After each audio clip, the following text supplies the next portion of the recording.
Ilang kababayan natin hindi nakabalik sa ibang bansa or na-offload sa immigration na naka-partner visa. Ano nga ba ang partner visa na tinutukoy ko? Ang partner visa guys ay ito yung business partner visa dito sa UAE na lantarang binebenta ng mga kababayan pamandi natin sa social media kagaya ng TikTok. Para daw hindi na kumuha ng UAC sa POA at para hindi na kailangan magpa-verify ng kontrata sa Polo. Kasamahan ito ng freelance visa na kilalang kilala dito sa Dubai na tinatangkilik ng marami nating kababayan. Pero nauna nang sinabi ng Polo Dubai or ng MWO na pinagbabawal ito. Kaya guys, hindi bine-verify sa Polo ang mga naka-freelance visa or yung mga visa na galing sa visa trading or binili mo lang. Kaya guys, ang mga ginagawa ng mga nagbebenta ng visa na ito na nabanggit ko na mga kababayan pamandi natin ay aalokin ka ng business partner visa para daw hindi mo na kailangan magpa-verify ng kontrata at hindi mo na rin kailangan ng UEC. Ngayon, eto na nga. Kung noon ay nakakalusot ito dahil hindi pa uso ang social media, pero ngayon ay kalat na ito sa TikTok. At kung inaakala nyo na ganun-ganun nyo lang maloloko or mauuto ang immigration, nagkakamali kayo. Number 1, kung naka-partner visa ka or naka-business partner visa dito sa UAE, ay hahanapan ka ng immigration ng business permit mo or ng proof of business mo kagaya ng trade license. Though napoprovide naman yan na mga nagbebenta ng visa dito sa UAE or dito sa Dubai. At para ma-prove din ng immigration na isa kang legit businessman or businesswoman, ay hahanapan ka ng mga ari-arian mo sa Pilipinas or katibayan ng mga ari-arian mo. O kaya naman mga proof ng previous business mo sa Pilipinas bago ka pumunta sa UAE or dito sa Dubai. Dahil kung naka-business partner visa ka sa UAE, ay iisipin ng immigration na malamang or maaari na dati kang businessman or businesswoman sa Pilipinas. Kaya hahanapan ka nila ng proof of business mo or mga ari-arian mo sa Pilipinas. Pero kung wala kang may pakita ng proof na may malaki kang income or proof na may mga ari-arian ka or dati kang business sa Pilipinas, ay pwede kang ma-offload. Kaya guys, ito yung reason kaya na-offload yung ilang kababayan natin na nag-share ng impormasyon na ito. Dahil nga, na-prove ng immigration na wala naman silang record ng pagiging isang businessman or businesswoman sa Pilipinas. Dati lang din silang empleyado, pero ang dala-dala nila ngayon ay business partner visa papunta sa UAE. Dahil guys, kaya naghihigpit na rin ang immigration sa ganito, ay marami na din sa mga immigration officer ang tumatambay na din sa TikTok at minomonitor ang ganitong kalakaran lalo na dito sa Dubai. Alam kong marami na naman ang magagalit lalo na yung mga nagbebenta ng visa or ng freelance visa. Pero guys, nauna na sinabi ng Polo Dubai or ng Migrant Workers Office na pinagbabawal ang pagbebenta or pagbili ng freelance visa, investor visa or business partner visa. Freelance visa ba ang kailangan mo? Huwag basta-basta maniniwala kapag may nagsabi sa'yo ng, may kakilala ko, pwede kang bigyan ng freelance visa, mura lang. Kabayan, maging matalino. Huwag kayong bibili sa mga kumpanya na hindi mababanggit sa video na to. The Migrant Workers Office or MWO advises the public to employ legal entities only when securing visa and avoid engaging in visa trading in the UAE. Para hindi na po kayo maligaw ng landas, ito po ang listahan ng mga free zones offering legitimate freelance visas. Ras Al Khaimah Economic Zone para sa mga media professionals at educationists. Dubai Media City para sa various fields related to media. Dubai Internet City. Dubai Knowledge Park para sa education advisors, e-learning advisors, executive coaches, trainers, and researchers. Dubai Design District para sa mga apparel designers, fashion stylists and artists, wedding planners, hairstylists, textile interior object designers, image consultants at iba pa. Ajman Free Zone. Dubai Development Authority. Creative City Media Free Zone sa Fujairah para sa mga media, events, education, consultancy, communication, marketing, music, entertainment, and design. Al Quwain Free Zone.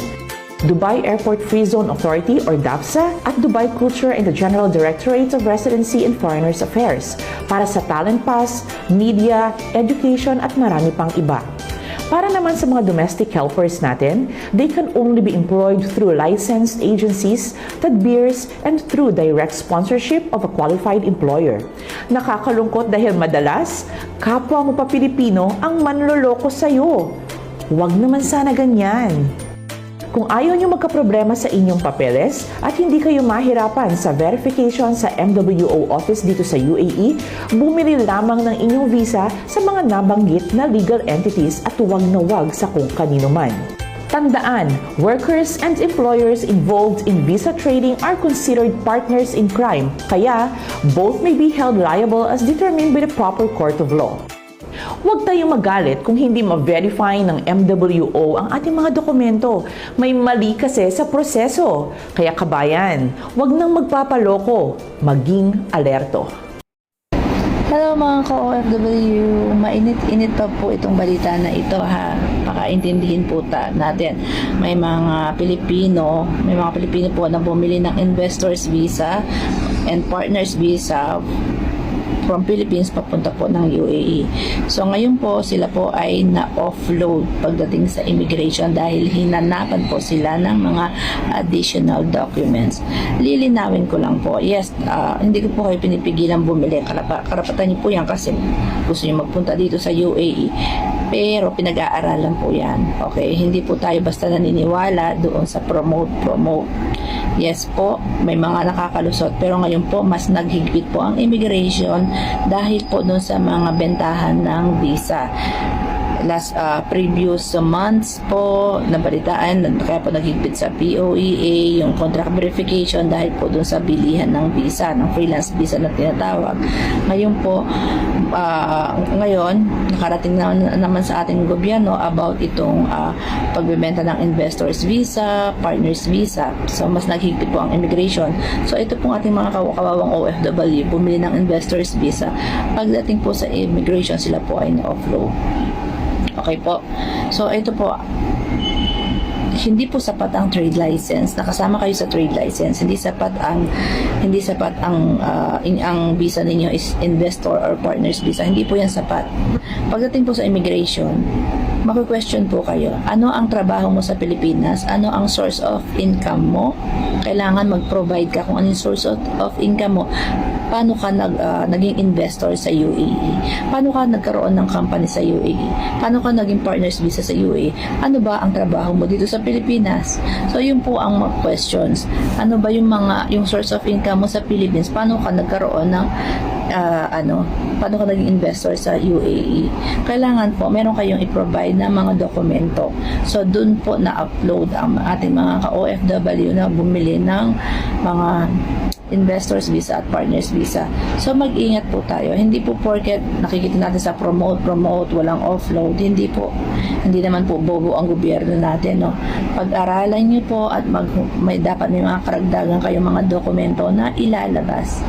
Meron kayong dapat dyan. Pag na-question kayo, kailangan pakita mo yung bank statement mo, yung record mo.